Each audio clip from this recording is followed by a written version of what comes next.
Welcome to the GK objective biology channel को subscribe करें NEET study material को पाने के लिए। तो आज हम डिस्कस करने वाले हैं बहुत ही इंपॉर्टेंट टॉपिक। नीट के अंदर क्वेश्चन जरूर आ रहा है इस टॉपिक से, द ब्लड। ये जो रक्त है ना हमारा ब्लड, उसके बारे में हम डिस्कस करेंगे। उसमें अलग अलग कंपोजिशंस को हम देखने वाले हैं।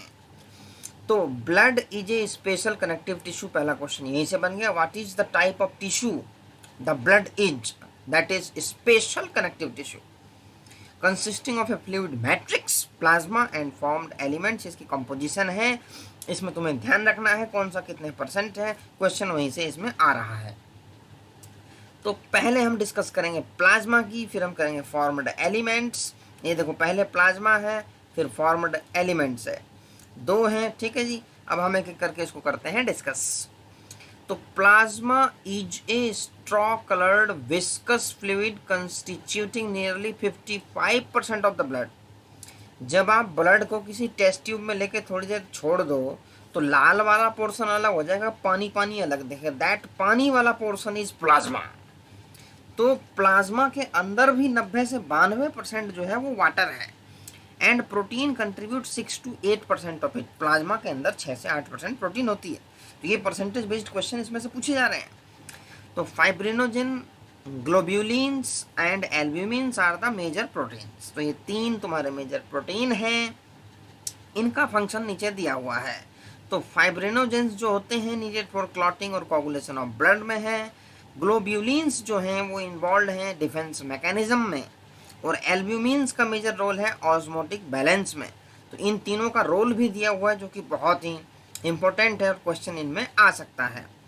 Plasma also contain a small amount of minerals like sodium, calcium, magnesium carbonate, chloride etcetera. तो इसमें मिनरल्स भी होते हैं, ग्लूकोज, अमीनो एसिड, लिपिड भी इसके अंदर होती है प्लाज्मा के अंदर। तो are also present in the plasma as they are always in transit in the body. ठीक है, क्योंकि बहुत सारी मेटाबॉलिक रिएक्शंस हैं, उनमें इनका बहुत बड़ा रोल है। तो फैक्टर्स फॉर कोगुलेशन और clotting of blood are also present in the plasma in an inactive form. क्या होते हैं कि इनएक्टिव फॉर्म में होते हैं, जब कट या कुछ भी चीज़ रिस्पॉन्स आता है तो वो एक्टिव हो जाते हैं, जिससे क्लॉटिंग होती है। तो plasma without the clotting factor is called serum. तुमने मेडिकल ब्लड ट्रांसफ्यूजन में बहुत सुना होगा, सीरम सीरम कहते हैं कि सीरम निकाल दे। Serum, what is serum? तो प्लाज्मा के अंदर से जब हम क्लॉटिंग फैक्टर को निकाल देंगे तो जो बचेगा that is your serum.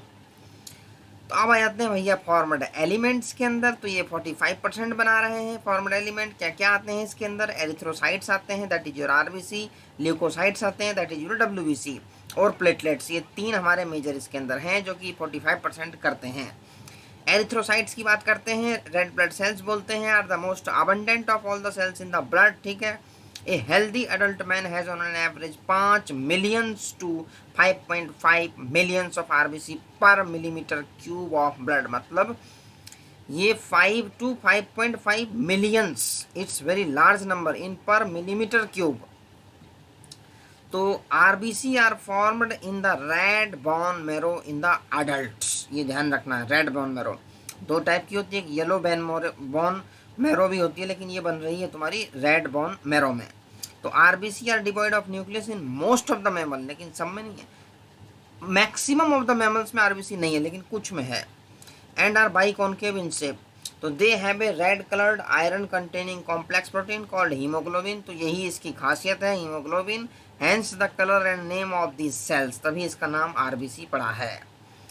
A healthy individual has 12 से 16 gram of haemoglobin in every 100 ml of blood. ये वैल्यू तुम्हें ध्यान रखनी है, रिपीटेड क्वेश्चन है, बहुत सारे एंट्रेंस एग्जामों में आ चुका है। These molecules play a significant role in transport of respiratory gases। भैया ब्रीदिंग और एक्सचेंज ऑफ गैसेस में हम देख के आए हैं कैसा कैसा रोल है इनका ऑक्सीजन और CO2 ट्रांसपोर्ट करने में। तो RBC have an average life span of 120 days, 120 दिन की इनकी लाइफ स्पैन है। After which they destroyed in spleen. इसको बोलते हैं कब्रिस्तान of RBC, the graveyard of RBC. वहाँ जाके ये दफन हो जाते, जब 120 दिन हो जाते हैं तो उसके बाद वो चले जाते हैं तुम्हारे स्प्लिन के अंदर। अब हम डिस्कस कर लेते हैं ल्यूकोसाइट्स। ये ऐसा पोर्शन है, इसी से क्वेश्चन बन रहा है ल्यूकोसाइट्स वाले से। तो leucocytes are also known as white blood cells, WBC. As they are colourless due to the lack of haemoglobin. इनके अंदर हीमोग्लोबिन नहीं होता, ये कलरलेस होते हैं, लेकिन माइक्रोस्कोप के अंदर तुम्हें इनकी इंप्रेशंस दिख जाएगी, शेप दिख जाएगी, सब कुछ दिखेगा, लेकिन कलरलेस होते हैं। तो दे आर न्यूक्लिएटेड, पहली चीज़ है, आरबीसी में नहीं था। And are relatively lesser in number which average 6000 से 8000 per millimetre cube of the blood. तो leucocytes are generally short life, ठीक है, बहुत कम ड्यूरेशन के लिए रहते हैं। We have two main categories of WBC, granulocytes और ए ग्रेन्यूलोसाइट्स, दो टाइप के हैं ये। देखो कैसे याद रखेंगे कि भाई ग्रेन्यूलोसाइट्स में 3 है, ए ग्रेन्यूलोसाइट में 2 हैं। देखो NBE पहले मेडिकल एंट्रेंस होता था तुम्हारा पोस्ट ग्रेजुएशन के लिए, जो डिप्लोमेट ऑफ नेशनल बोर्ड, ठीक है, नेशनल बोर्ड ऑफ एग्जामिनेशन बना दिया गया उसको बाद में। तो NBE national board of examination. तो N मतलब न्यूट्रोफिल, B मतलब बेसोफिल, E मतलब इओसिनोफिल। तो NBE, इससे आप सुन सकते हो, बहुत सारे डॉक्टर आपने देखे होंगे ना, MBBS DNB। तो DNB कहाँ से होती थी? डिप्लोमेट ऑफ नेशनल बोर्ड था पहले MBBS के बाद, लेकिन अब क्या कर दिया उसको NBE बना दिया गया, नेशनल बोर्ड ऑफ एग्जामिनेशंस। तो वहाँ से तुम ध्यान रख सकते हो कि NBE neutrophil, basophil, eosinophil are different types of granulocytes, ठीक है जी। वाइल लिम्फोसाइट्स एंड मोनोसाइट्स, तो LM लैम्डा, इससे ध्यान रख लो, LM आर ए ग्रेन्यूलोसाइट्स, इनके अंदर ग्रेन्यूल्स नहीं होते हैं। तो neutrophils are the most abundant cells, ठीक है। अब डब्ल्यूबीसी में कंपोजिशन की बात करेंगे तो न्यूट्रोफिल सबसे ज़्यादा हैं, 60 से 65% of the total WBC, and basophil सबसे कम हैं, 0.5 से 1% हैं।